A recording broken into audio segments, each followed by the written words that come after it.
ಆಚಿ ಮಸಾಲ. ಎಂತ ಅಡಿಗೆಯ ರುಚಿಯಾಗೋ ರಹಸ್ಯವು 20 ರೂಪಾಯಿ. ಬೆಂಗಳೂರಲ್ಲಿ ಭುಗಿಲೆದ್ದ ಕಾವೇರಿ ಕಿಚ್ಚು. ಮಲ್ಲೇಶ್ವರಂನಲ್ಲಿ ಕರವೇ ಶಿವರಾಮೇಗೌಡ ಉಗ್ರ ಪ್ರತಿಭಟನೆ.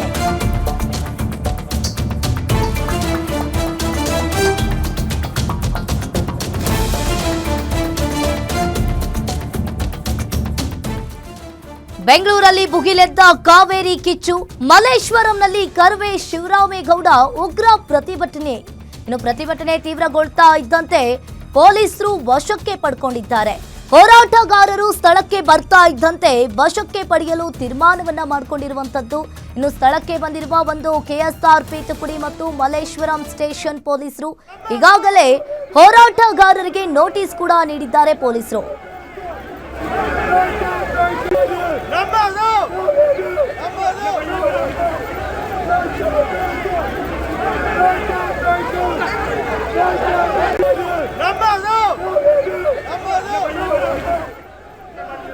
ನೀವು ಕೂಡ ದೃಶ್ಯಾವಳಿಯಲ್ಲಿ ನೋಡ್ತಾ ಇರ್ಬೋದು, ಪೊಲೀಸರು ಅವ್ರನ್ನೆಲ್ಲ ಎತ್ತಾಕೊಂಡು ಹೋಗ್ತಾ ಇದ್ದಾರೆ. ಇನ್ನು ಮಲ್ಲೇಶ್ವರಂನಲ್ಲಿ ಪ್ರತಿಭಟನೆ ತೀವ್ರಗೊಳ್ತಾ ಇದ್ದಂತೆ ಇನ್ನು ಶಿವರಾಮೇಗೌಡ, ಸಾರಾ ಗೋವಿಂದ್ ಇವ್ರನ್ನೆಲ್ಲ ಎತ್ಕೊಂಡು ಹೋಗ್ತಾ ಇರುವಂತದ್ದು. ತಮಿಳುನಾಡಿಗೆ ನೀರು ಬಿಡಬಾರ್ದು ಅಂತ ಹೇಳಿ ಪ್ರತಿಭಟನೆಯನ್ನ ಮಾಡ್ತಾ ಇದ್ರು. ಸಂಪಿಗೆ ರೋಡ್ನ ಕುವೆಂಪು ಪ್ರತಿಮೆಯ ಮುಂದೆ ಪ್ರತಿಭಟನೆ ಆಗ್ತಾ ಇದೆ.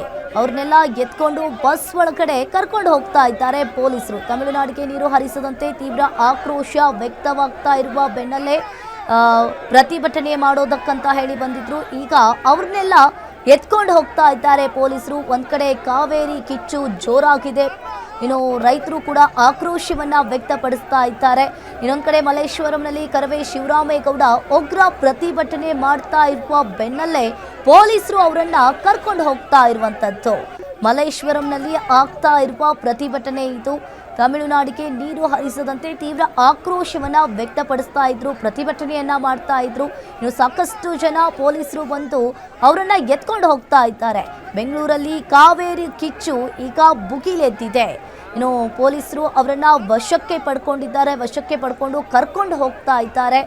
ಇನ್ನು ಒಂದ್ ಕಡೆ ಸಂಪಿಗೆ ರೋಡ್ನ ಕುವೆಂಪು ಪ್ರತಿಮೆಯ ಮುಂದೆ ನಡೀತಾ ಇದ್ದ ಧರಣಿ. ಯಾವಾಗ ಇವರು ಮಲ್ಲೇಶ್ವರಂ ಬಂತು ಈ ರೀತಿಯಾಗಿ ಪ್ರತಿಭಟನೆ ಮಾಡಬೇಕು ಅಂತ ಹೇಳಿ ಪ್ಲಾನ್ ಅನ್ನ ಮಾಡಿಕೊಂಡ್ರು, ಆ ಕ್ಷಣದಿಂದಲೇ ಪೊಲೀಸರು ಆ ಜಾಗದಲ್ಲಿ ಬಂದು ಪ್ರತಿಭಟನೆಯನ್ನ ನಿಲ್ಲಿಸಿ ಅವರನ್ನ ಎತ್ಕೊಂಡು ಹೋಗ್ತಾ ಇದ್ದಾರೆ. ಎತ್ಕೊಂಡು ಹೋಗ್ತಾ ಇರುವ ದೃಶ್ಯಾವಳಿಯನ್ನ ನೋಡ್ತಾ ಇರ್ಬೋದು. ಕೆಲವೊಂದಿಷ್ಟು ರೈತರನ್ನ ಕೂಡ ಈಗಾಗಲೇ ಬಸ್ ಒಳಗಡೆ ಹಾಕಿದ್ದಾರೆ. ಈಗ ಶಿವರಾಮೇಗೌಡರನ್ನ ಕೂಡ ಎತ್ಕೊಂಡು ಹೋಗ್ತಾ ಇದ್ದಾರೆ. ಪ್ರತಿಭಟನೆಯನ್ನ ನಿಲ್ಲಿಸಿ ಅಂತ ಹೇಳಿ ಪೊಲೀಸರು ಕೂಡ ಇಲ್ಲಿ ಹೇಳ್ತಾ ಇದ್ದಾರೆ. ಇನ್ನು ಬೋರ್ಡ್ ಅನ್ನ ಇಟ್ಕೊಂಡು ಪ್ರತಿಭಟನೆಯನ್ನ ಮಾಡ್ತಾ ಇದ್ರು. ಈಗ ಪ್ರತಿಭಟನೆ ಮಾಡ್ತಾ ಇರುವ ಬೆನ್ನಲ್ಲೇ ಪೊಲೀಸರು, ಸಾಕಷ್ಟು ಪೊಲೀಸರು ಕೂಡ ಅವರನ್ನ 4-5 ಪೊಲೀಸರು ಅವರನ್ನ ಹಿಡ್ಕೊಂಡು ಹೋಗ್ತಾ ಇದ್ದಾರೆ.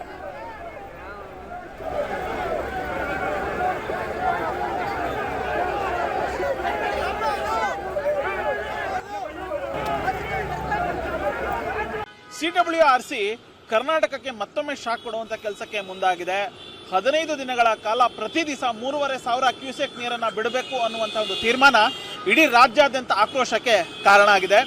ಜೊತೆಗೆ ರಾಜ್ಯ ಸರ್ಕಾರ ಈ ಒಂದು ವಿಚಾರದಲ್ಲಿ ಸಕಾರಾತ್ಮಕವಾಗಿ ಸ್ಪಂದನೆಯನ್ನ ಮಾಡಬಾರದು, ಜೊತೆಗೆ ಮೇಲ್ಮನವಿಯನ್ನು ಸಲ್ಲಿಸಬೇಕು, ರಾಜ್ಯಕ್ಕೆ ಯಾವುದೇ ಕಾರಣಕ್ಕೂ ಅನ್ಯಾಯ ಆಗಬಾರ್ದು ಅನ್ನುವಂತಹ ಒಂದು ಮನವಿಯನ್ನ ಕನ್ನಡ ಪರ ಹೋರಾಟಗಾರರು, ರೈತ ಸಂಘಟನೆಗಳು ಮಾಡ್ತಿದ್ದಾವೆ. ನಮ್ಮ ಜೊತೆಗೆ ಕರವೇ ರಾಜ್ಯಾಧ್ಯಕ್ಷ ಆಗಿರುವಂತಹ ಪ್ರವೀಣ್ ಶೆಟ್ಟಿ ಇದ್ದಾರೆ, ಅವ್ರನ್ನ ಮಾತಾಡಿಸ್ತೀನಿ. ಸರ್, ಈಗ ಇವತ್ತಿಂದನೇ 3,500 ಕ್ಯೂಸೆಕ್ ನೀರನ್ನ ಪ್ರತಿ ದಿವಸ ಅಂದ್ರೆ 15 ದಿನ ಬಿಡಬೇಕು. ಈಗ ಆಲ್ರೆಡಿ ನೀರು ಬಿಡ್ತಾ ಇದೆ ಅನ್ನುವಂಥದ್ದು ಮಾಹಿತಿ ಸಿಗ್ತಾ ಇದೆ, ಏನ್ ಹೇಳ್ತೀರಿ ಸರ್? ಯಾವುದೇ ಕಾರಣಕ್ಕೂ ರಾಜ್ಯ ಸರ್ಕಾರ ನೀರನ್ನ ಬಿಡಬಾರ್ದು. ಯಾಕಂದ್ರೆ ಬೆಂಗಳೂರು ನಗರ ಜನರಿಗೆ ಕುಡಿಲಿಕ್ಕೆ ನೀರಿಲ್ಲ. ನಮ್ಮ ಅಣೆಕಟ್ಟುಗಳೆಲ್ಲ ಬರಿದಾಗಿದ್ದಾವೆ. 20% ಭಾಗ ಮಳೆ ಬಂದಿಲ್ಲ. ಆದ್ರಿಂದ ತಮಿಳುನಾಡಿನವ್ರು ಕೇಳ್ತಾ ಇರುವಂತದ್ದು ಬೆಳೆಗೆ, ನಾವು ಕೇಳ್ತಾ ಇರುವಂತದ್ದು ಬೆಂಗಳೂರು ನಗರ ಮತ್ತೆ ಸುತ್ತಮುತ್ತಲಿನ ಗ್ರಾಮಾಂತರ ಜಿಲ್ಲೆಗಳಿಗೆ ಕುಡಿಯುವ ನೀರಿನ ವ್ಯವಸ್ಥೆಗೆ ನೀರು ಬೇಕಂತೇಳಿ ಕೇಳ್ತಾ ಇದ್ದೀವಿ. ಏನಾದರೂ ಸರ್ಕಾರ ನೀರು ಬಿಟ್ಟಿದ್ದೇ ಆದ್ರೆ ಇದು ಸರ್ಕಾರಕ್ಕೆ ಕೆಟ್ಟ ಹೆಸರು ಬರುತ್ತೆ. ಮತ್ತೆ ರಾಜ್ಯದಲ್ಲಿರುವಂತಹ ಕನ್ನಡ ಪರ ಹೋರಾಟಗಾರರು ಮತ್ತೆ ರೈತ ಪರ ಹೋರಾಟಗಾರರು, ಕಾರ್ಮಿಕ ಹೋರಾಟಗಾರರು ಕರ್ನಾಟಕ ಬಂದ್ ಕರೆ ಕೊಡಬೇಕಾಗತ್ತೆ. ಸರ್ಕಾರಕ್ಕೆ ಎಚ್ಚರಿಕೆಯನ್ನು ಕೊಡ್ತಾ ಇದ್ದೀವಿ. ಈಗಾಗಲೇ ನೀರು ಬಿಡ್ತಿದ್ದಾರೆ ಅನ್ನುವಂಥದ್ದು ಮಾಹಿತಿ ಸಿಗ್ತಾ ಇದೆ ಸರ್. ನೀರು ಬಿಟ್ಟರೆ ಸರ್ಕಾರದ ವಿರುದ್ಧ ಬೃಹತ್ ಪ್ರಮಾಣದಲ್ಲಿ ಯಾವಾಗ ವಾಟಾಳ್ ನಾಗರಾಜ್ ಅವರು ಸಹ ಬರ್ತಾ ಇದ್ದಾರೆ. ನಾವೆಲ್ಲ ಕನ್ನಡ ಹೋರಾಟಗಾರರು ಸೇರಿ ಕರ್ನಾಟಕ ಬಂದ್ ಕರೆಯನ್ನ ಕೊಡೋದು ಖಂಡಿತವಾಗಲೂ ಹೌದು. ರೈತರ ಬೆಳೆಗಳೆಲ್ಲ ನಾಶ ಆಗ್ತಾ ಇದೆ, ರೈತರಿಗೆ ನೀರಿಲ್ಲ. ಇವತ್ತು ಮೇಕೆದಾಟು ಅಣೆಕಟ್ಟು ಕಟ್ಟಲಿಕ್ಕೆ ಅವಕಾಶವನ್ನ ಕೊಡ್ತಾ ಇಲ್ಲ ತಮಿಳುನಾಡಿನವರು.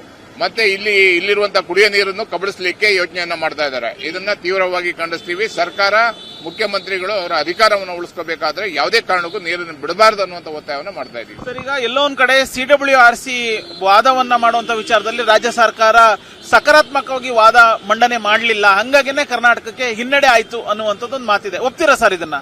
ನಮ್ಮ ರಾಜಕಾರಣಿಗಳು ಮತ್ತೆ ನಮ್ಮ ಅಧಿಕಾರಿಗಳು ಸರಿಯಾಗಿ ವಕೀಲರಿಗೆ ಕೋಟಿ ಕೋಟಿ ಹಣವನ್ನ ಕೊಡೋದ್ರ ಮುಖಾಂತರ, ಸರ್ಕಾರದ ಖಜಾನೆಯನ್ನ ಖಾಲಿ ಮಾಡೋದ್ರ ಮುಖಾಂತರ ಕಾವೇರಿ ನೀರು ಇಲ್ಲಿಯ ತನಕ ಮರಣ ಶಾಸನ ಆಗಿದೆ ಅಂದ್ರೆ ತಪ್ಪಾಗಲ್ಲ ಅನ್ಸುತ್ತೆ. ಇಲ್ಲಿ ತನಕ ನಮ್ಗೆ ಯಾವುದೇ ರೀತಿಯ ನ್ಯಾಯ ಸಿಕ್ಕಿಲ್ಲ. ಆದ್ರಿಂದ ಕೇಂದ್ರದಲ್ಲಿರುವಂತಹ ನಮ್ಮ ಲೋಕಸಭಾ ಸದಸ್ಯರು ಸಹ ಕೇಂದ್ರ ಸರ್ಕಾರದ ಮೇಲೆ ಒತ್ತಡವನ್ನ ಹೇರಿ ಕಾವೇರಿ ನೀರನ್ನ ನಿಲ್ಲಿಸುವಂತ ಕೆಲಸವನ್ನ ಮಾಡಬೇಕನ್ನುವಂತ ಒತ್ತಾಯವನ್ನ ಮಾಡ್ತಾ ಇದ್ದೀವಿ. ಸರ್, ಈಗ ಒಂದು ಕಡೆ ತಮಿಳುನಾಡು ಭಾಗದಲ್ಲಿ ಕೃಷಿ ಅವಲಂಬಿತ ಪ್ರದೇಶಗಳು ಹೆಚ್ಚಾಗ್ತಾ ಇದೆ, ಆದ್ರೆ ನಮ್ಮ ರಾಜ್ಯದಲ್ಲಿ ಕಾವೇರಿ ಜಲಾನಯನ ಪ್ರದೇಶದಲ್ಲಿ ಕೃಷಿ ಅವಲಂಬಿತ ಪ್ರದೇಶಗಳು ಕಡಿಮೆ ಆಗ್ತಾ ಇದೆ. ಸೊ ಹಂಗಾಗೇನೆ ಅಲ್ಲಿ ನಮಗೆ ಕೃಷಿಗೆ ನೀರು ಬೇಕು ಅಂತೇಳಿ ತಮಿಳುನಾಡು ಸರ್ಕಾರ ವಾದ ಮಾಡ್ತಾ ಇದೆ. ಆದ್ರೆ ಇಲ್ಲಿ ಯಾಕೆ ಕುಡಿಯೋ ನೀರಿಗೆ ಬೇಕು ಅಂತೇಳಿ ಸರ್ಕಾರ ಯಾಕೆ ಸಕಾರಾತ್ಮಕವಾಗಿ ಒಂದು ವಾದವನ್ನ ಮಂಡಿಸ್ತಾ ಇಲ್ಲ ಅಂತ ನಿಮಗೆ ಅನಿಸ್ತಾ ಇದೆ? ಸರ್ಕಾರದ ಅನೇಕ ಸರ್ಕಾರಗಳ ವೈಫಲ್ಯದಿಂದ ಇವತ್ತು ಮಂಡ್ಯದಲ್ಲಿ ಕಬ್ಬು ಬೆಳೆ ಕಡಿಮೆ ಆಗಿದೆ, ಬೆಳೆಗಳ ನಾಶ ಆಗ್ತಾ ಇದಾವೆ. ಬೆಂಗಳೂರಲ್ಲಿ ಇವತ್ತು ಏನಾಗ್ತಾ ಇದೆ, ಬೆಂಗಳೂರು ಬೆಳಿತಾನೆ ಇದೆ, ದಿನನಿತ್ಯ ಬೆಳೀತಾ ಇದೆ. ಕುಡಿಯೋ ನೀರು ಎಷ್ಟಿದ್ರೂ ಸಾಕಾಗಲ್ಲ. ಕುಡಿಯೋ ನೀರಿನ ಯೋಜನೆಗಳನ್ನ ಇವರು ತಯಾರು ಮಾಡಬೇಕಿತ್ತು. ಮೇಕೆದಾಟು ಯೋಜನೆಯಿಂದ ಹೆಸರಿನಿಂದ ಇವತ್ತು ಅಧಿಕಾರಕ್ಕೆ ಬಂದಿದ್ದಾರೆ. ಇಲ್ಲಿ ತನಕ ಅಲ್ಲಿ ಯಾವುದೇ ಕಾಮಗಾರಿ ಪ್ರಾರಂಭ ಆಗಿಲ್ಲ. ಕೇಂದ್ರ ಸರ್ಕಾರ ಹೇಳಿದೆ, ಆದ್ರೂ ಪ್ರಾರಂಭ ಆಗಿಲ್ಲ. ಆದ್ರೂ ಸಹ ಇವತ್ತು ಕಾವೇರಿ ನೀರನ್ನ ಬಿಟ್ಟಿದ್ದೇ ಆದ್ರೆ ಕರ್ನಾಟಕದಲ್ಲಿ ದೊಡ್ಡ ಕ್ರಾಂತಿ ಆಗುತ್ತೆ. ಕರ್ನಾಟಕದ ಜನರು, ಕನ್ನಡಿಗರು ಯಾವುದೇ ಕಾರಣಕ್ಕೂ ಸುಮ್ಮನೆ ಕೂತ್ಕೊಳ್ಳಲ್ಲ ಅನ್ನುವಂತ ಎಚ್ಚರಿಕೆಯನ್ನು ಕೊಡಬಹುದು. ಸರ್, ಈಗ ಆಲ್ರೆಡಿ ಒಂದಷ್ಟು ಮಾಹಿತಿ ಸಿಗ್ತಾ ಇರುವಂತದ್ದು, ಆಲ್ರೆಡಿ ನಿನ್ನೆ ಅಂದ್ರೆ ಇವತ್ತು ಬೆಳಗ್ಗೆಯಿಂದನೇ ನೀರು ಬಿಟ್ಟಿದೆ ಅಂತ ಹೇಳಿ.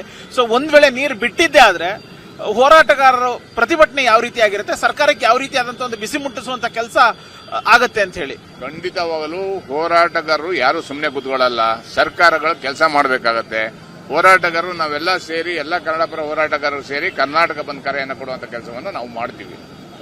ಇನ್ನೊಂದು ಮಾತು ಕೇಳಿ ಬರ್ತಾ ಇದೆ ಸರ್, ಈ ರೀತಿಯಾಗಿ ಅಂದ್ರೆ CWRC ತೀರ್ಪನ್ನ ವಿರೋಧ ಮಾಡಿ ಯಾರಾದ್ರೂ ಪ್ರತಿಭಟನೆ ಮಾಡ್ತಾರೆ ಅಂದ್ರೆ ಅವರನ್ನ ಹತ್ತಿಕ್ಬೇಕು ಅನ್ನುವಂತಹ ಒಂದು ಮಾಹಿತಿನೂ ಕೂಡ ಸಿಗ್ತಾ ಇದೆ. ಅವ್ರನ್ನ ಪ್ರತಿಭಟನೆ ಮಾಡಬಾರದು, ಅದಕ್ಕೆ ತಡೆ ಒಡ್ಡಬೇಕು ಅನ್ನುವಂತಹ ನಿಟ್ಟಿನಲ್ಲಿ ಕೂಡ ಸರ್ಕಾರ ಚಿಂತನೆಯನ್ನ ಮಾಡ್ತಾ ಇದೆ ಅನ್ನುವಂಥದ್ದು ಒಂದು ಮಾಹಿತಿ ಸಿಗ್ತಾ ಇದೆ. ಇವಾಗ ಕುಡಿಲಿಕ್ಕೆ ನೀರಿಲ್ದೇನೆ ಸಾಯುವಂತ ಸಂದರ್ಭದಲ್ಲಿ ಯಾವ ಪೊಲೀಸ್ ಯಾರು ಎಲ್ಲಿ ತಗೊಂಡೋಗಿ ಜೈಲಿಗೆ ಹಾಕಿದ್ರೆ ಯಾರು ಇಲ್ಲಿ ತಲೆ ಕೆಡಿಸ್ಕೊಳ್ಳೋರು ಯಾರಿಲ್ಲ. ಗೊತ್ತಾಯ್ತು ನಿಮ್ಗೆ? ಹೋರಾಟ ಕಾವೇರಿ ನೀರನ್ನು ಉಳಿಸ್ಕೋಬೇಕಾಗಿದ್ದು ಪ್ರತಿಯೊಬ್ಬ ಕನ್ನಡಿಗನ ಕರ್ತವ್ಯ ಅದು. ಅದಕ್ಕಾಗಿ ಹೋರಾಟ ಮಾಡ್ತಾ ಇದೀವಿ. ಕಾವೇರಿಗೆ ಇಲ್ಲಿ ಯಾರು ಅಧಿಕಾರಕ್ಕಾಗಿ ಯಾರು ಬೀದಿಗಿಳಿತಾ ಇಲ್ಲ. ಕರ್ನಾಟಕ ಕಾವೇರಿಗಾಗಿ ಹೋರಾಟವನ್ನು ಮಾಡ್ತಾ ಇದ್ದೀವಿ. ಇದಿಷ್ಟು ಪ್ರವೀಣ್ ಶೆಟ್ಟಿ ಹೇಳ್ತಾ ಇರುವಂತಹ ಮಾತು. ಯಾವುದೇ ಕಾರಣಕ್ಕೂ ರಾಜ್ಯ ಸರ್ಕಾರ ತಮಿಳುನಾಡಿಗೆ ನೀರನ್ನ ಬಿಡಲೇಬಾರದು. ಒಂದ್ ವೇಳೆ ತಮಿಳುನಾಡಿಗೆ ನೀರನ್ನ ಬಿಟ್ಟಿದ್ದೆ ಆದ್ರೆ ನಾವು ಇಡೀ ರಾಜ್ಯಾದ್ಯಂತ ಹೋರಾಟವನ್ನ ಮಾಡ್ತೀವಿ. ಬಂಧನ ಮಾಡೋದ್ರ ಮೂಲಕ ರಾಜ್ಯ ಸರ್ಕಾರಕ್ಕೆ ಬಿಸಿ ಮುಟ್ಟಿಸುವಂತ ಕೆಲಸಕ್ಕೆ ಮುಂದಾಗ್ತಿದೀವಿ. ಜೊತೆಗೆ ಈಗಾಗಲೇ ಸರ್ಕಾರಕ್ಕೆ ಮೇಲ್ಮನವಿ ಸಲ್ಲಿಸುವಂತಹ ಅಧಿಕಾರ ಇದೆ. ಸೊ ಮೇಲ್ಮನವಿಯನ್ನು ಸಲ್ಲಿಸ್ಬಿಟ್ಟು ನಮ್ಗಾಗ್ತಾ ಇರುವಂತಹ ಅನ್ಯಾಯ ಏನಾಗ್ತದೆ ಅದನ್ನ ಸಂಬಂಧಪಟ್ಟಂತಹ ಮಂಡಳಿಗೆ ಮಾಹಿತಿಯನ್ನ ಕೊಟ್ಟು ವಾಸ್ತವಾಂಶವನ್ನು ತಿಳಿಸಿ ನೀರು ಬಿಡುವಂತ ಕೆಲಸ ಏನಿದೆ ಅದಕ್ಕೆ ಬ್ರೇಕ್ ಹಾಕಬೇಕು ಅನ್ನುವಂತಹ ಒಂದು ಮಾತನ್ನ ಹೇಳ್ತಿದ್ದಾರೆ. ಕ್ಯಾಮರಾ ಪರ್ಸನ್ ಅಜಯ್ ಜೊತೆ ಉಲ್ಲಾಸ್ ಕಿರವಸೆ, ಗ್ಯಾರಂಟಿ ನ್ಯೂಸ್, ಬೆಂಗಳೂರು.